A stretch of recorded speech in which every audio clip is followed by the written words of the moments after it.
अस्सलाम वालेकुम बेटा। साले दोम से एक और लेक्चर हाजिर खिदमत है।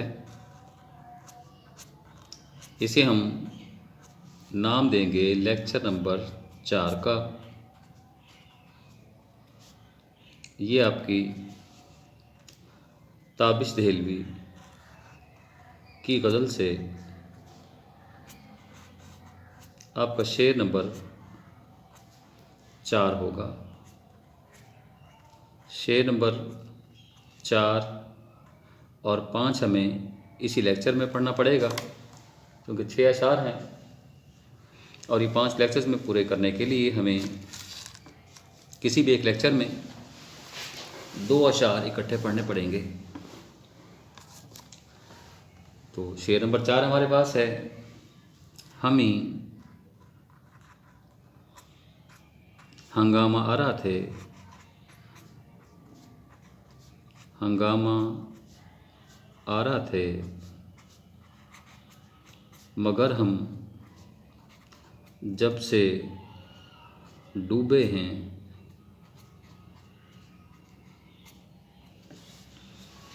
कहीं तूफान नहीं उठता,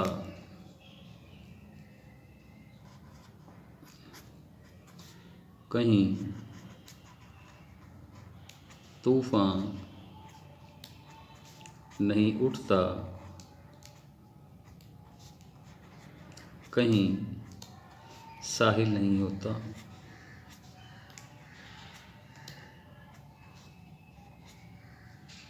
ये आपका शेर नंबर 4 हुआ। हंगामा आरा होना, रौनक का सबब होना। हंगामे का सबब होना, सबब होना। ये आपका साहिल किनारा हो गया। शेर का मफहूम हम देखते हैं। मफहूम में शायर क्या कहता है? इश्क के मैदान की तमाम तर रौनकें हमारे दम से दाइम आबाद थीं, मगर जब से हम डूबे, न कहीं तूफान उठता है और न किसी को साहिल पर पहुंचने की तमन्ना है। हर शख्स खुद को अपने मैदान का शाहसवार समझता है। इंसानी फितरत का ये तकाजा है। एक तख्लीक़कार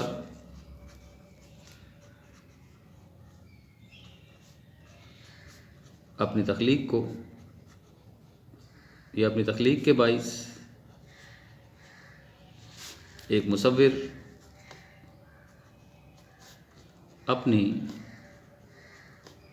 तस्वीर के बाइस एक संग तराश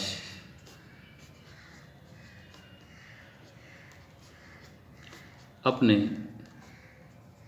मुजस्मे के बाइस और एक बुत तराश अपने बुत के बाइस खुद को उस मैदान का शाहसवार तसव्वुर करता है। ये एक फितरी अमर है। खुद को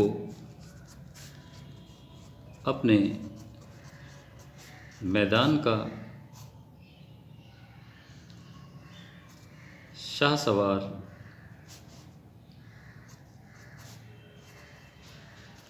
तसव्वुर करता है तो दूसरी जानिब आशिक का ये ख्याल है कि इश्क के मैदान की तमाम तर रौनकें हमारे दम से थीं। इश्क इख्तियार करने वाले इश्क इख्तियार करने वाले किसी पल चैन और सकून हासिल नहीं कर पाते। वो गिरिया जारी करते हैं, उन पर तीर बरसाए जाते हैं, पत्थर मारे जाते हैं। मजनू दीवाना कहा जाता है। हिजरो फिराक के सदमात सहते हैं, चीखते हैं, चिल्लाते हैं। आहो फुगां से आसमान सर पर उठा लेते हैं। गोया उनके बाइस इश्क के मैदान में चहल पहल और रौनक लगी रहती है। बकौल शायर हमारे बाद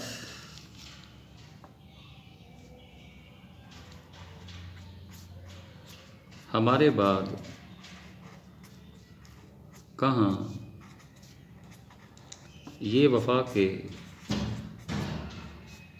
हंगामे, हमारे बाद कहाँ ये वफा के हंगामे। कोई कहाँ से हमारा जवाब लाएगा। आशिक दूसरे हिस्से में इश्क तर कर चुका है, छोड़ चुका है। वो बताता है कि हमारे बाद दुनिया में जमूर तारी हो गया है। इसका दावा करने वाले कहता बहुत से लोग हैं। उन दावा करने वालों में एक सच्चा आशिक वही था जो आशिक कहलाने का हकदार था। यही वजह थी कि उसने राह इश्क में आने वाली तमाम तर मुश्किलात को बड़े सब्र से बर्दाश्त किया और ज़ुबान पर किसी किस्म का हरफ शिकायत ना लाया। आखिर इश्क की राह में जान कुर्बान कर दी।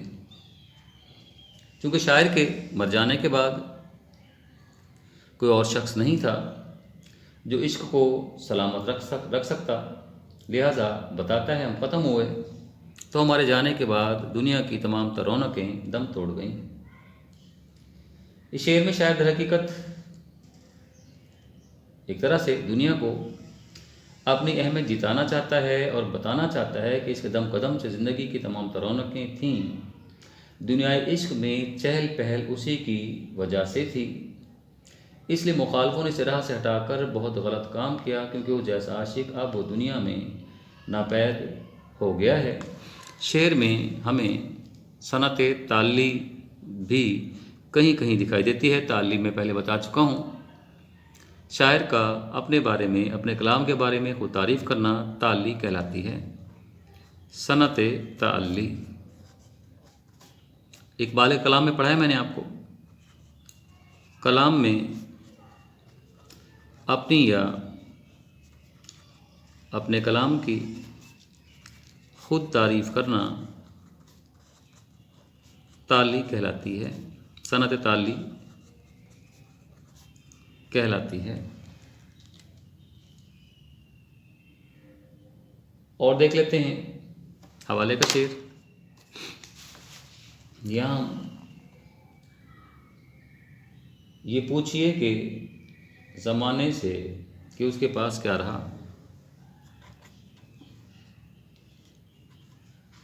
ये पूछिए ज़माने से कि उसके पास क्या रहा। हमें तो ये ख़जाना थे, हमें तो एक ख़जाना थे, हमें लुटा दिए गए, हमें लुटा दिए गए। ये बेटा आपका शेर नंबर 4 हुआ। उशाक ना, एक शेर और लिख सकते हैं। उशाक ना पत्थर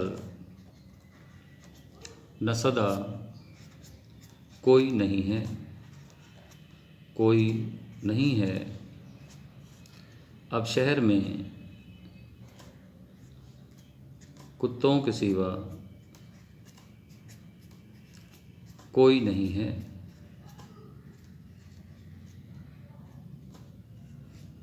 ये आपका शेर नंबर 4 मुकम्मल हुआ। शेर नंबर 5 और 6 हम फिर इकट्ठा पढ़ लेंगे।